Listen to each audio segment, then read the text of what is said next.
Hello everybody and welcome to That's Football. Chelsea are set to bid £50 million for an Arsenal striker. A mystery striker, but how can he be worth £50 million? We're talking, of course, about Balogun, who is a player that I find to be a mystery. And I imagine many of you feel the same. So get your comments in below. What are your thoughts on this striker? Because we hear a lot about him from Arsenal fans.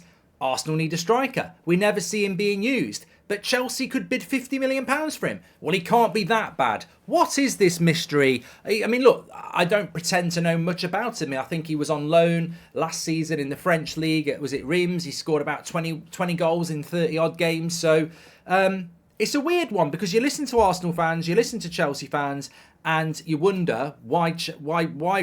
You wonder two things. Why did Chelsea want him if he's not good enough for Arsenal? Why aren't Arsenal playing him if he's good enough for Chelsea? Let's get into it. But before we get into all of that, can I just say you're a bunch of legends. You are anyway. But the Goldbridge Saves Football podcast is on episode 3 now. Make sure you listen to it. It's in the video description. Download it or just give it a straight up listen and get involved in the movement. Goldbridge Saves Football. It's doing really well in the podcast charts. So many of you have downloaded it and listened to it. Loads of you get involved in the community tab where we're taking your questions and your topics for the podcast.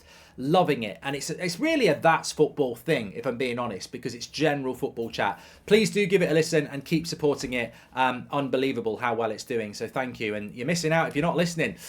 Right, let's get into this. So this story has been coming over the last 24 hours. I really want you to get your comments in below and let us know what you think about this.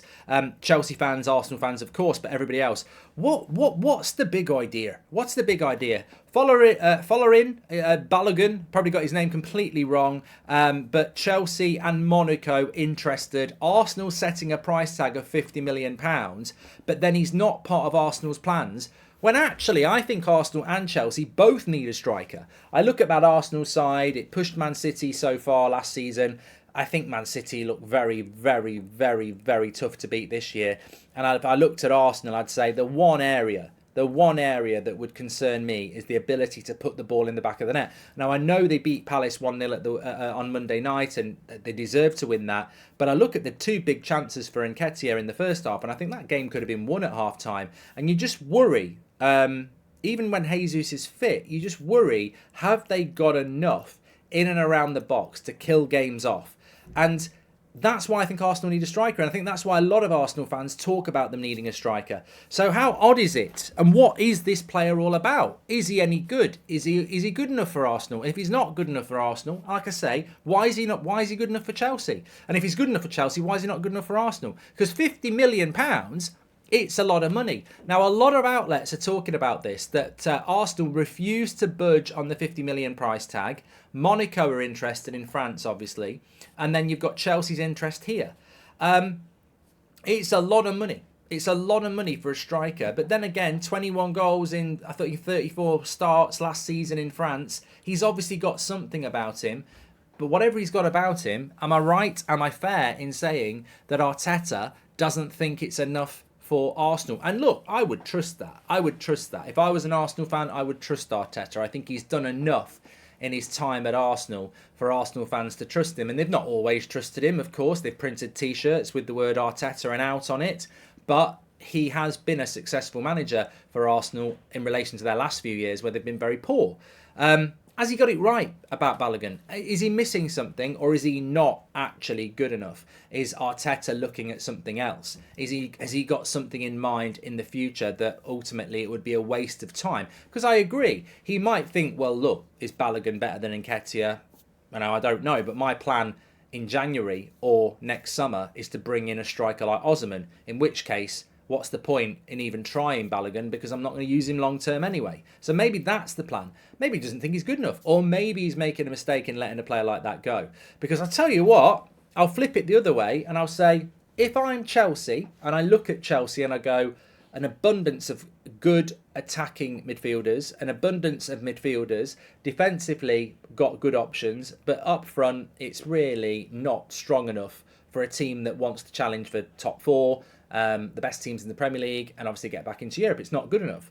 So if I was a Chelsea fan, would I even want this deal to happen? Do you want it to happen? Would you be happy with your club spending £50 million or £40 million or £45 million or somewhere around £50 million, would you be happy with your club, Chelsea, spending that amount of money on this Arsenal lad? Would you be happy with that? Because I'd look at it and go, no. Unless Arteta's completely stupid, if he ain't good enough for Arsenal, then why is he good enough for Chelsea? And also, he's very young. Does he suit what we need? So I find it massively interesting because I think if Chelsea are looking to buy a striker and they've got 50 million quid to do it, there's got to be better options out there. But on the other hand, we know that Chelsea were interested in Rasmus Højlund, who obviously signed for Manchester United. He was a younger striker. So maybe that's what Pochettino is looking at. And of course, from Arsenal's point of view, would you be happy taking £50 million from Chelsea for Balogun? Is that a good deal? Is it a bad deal? Get in the comments. Let us know. Let us know if you're not an Arsenal fan what your thoughts are. Because obviously, if you sell him to Chelsea and you get £50 million and he's not that good, winner, winner, chicken dinner. But if you sell him to Chelsea for £50 million and he starts banging in the goals, and then come February, you're not banging in the goals and you miss out on the title, you're going to go, oh my God. I think from Arsenal's point of view, their preference would be, as with Spurs and Kane, and I'm not saying that Balogun's Kane at all, but what I'm saying is there's similarities here. You're a lot more comfortable if you get good money for your striker and he's not playing in your league. So I imagine Arsenal would be far happier if he went to Monaco. But can Monaco seriously afford £50 million? And I find it amazing that that's the price Arsenal want for him. And I'll say it again, they must think he's good if they want that price tag. But then he's not part of the plans. Because the worst case scenario is, as I say, he goes to Chelsea, you get reasonable money, but he starts scoring goals. And as we know with the striker market at the moment is threadbare. You've got one of the best strikers we've seen in years in Erling Haaland. Benzema and Lewandowski are basically nearly retired. Harry Kane's gone to Germany. And beyond that, there's not an abundance of out-and-out goal scorers. And I find that amazing.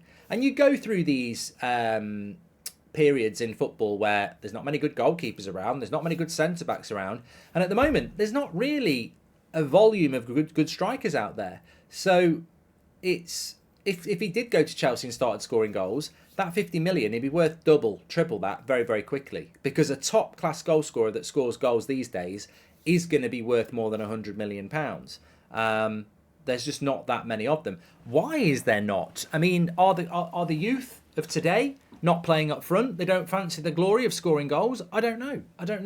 But it's an interesting one and it certainly caught my imagination. So make sure you get your comments in below, smash a like on the video and subscribe. And finally, do not forget the podcast. The link's in the video description. It's the pinned comment below the video as well. Give it a listen. It's available on all top podcast platforms. And this episode, for me, is the best one yet, especially the story about the polar bear. You can't miss it. Links in the description. I'll speak to you all in a bit.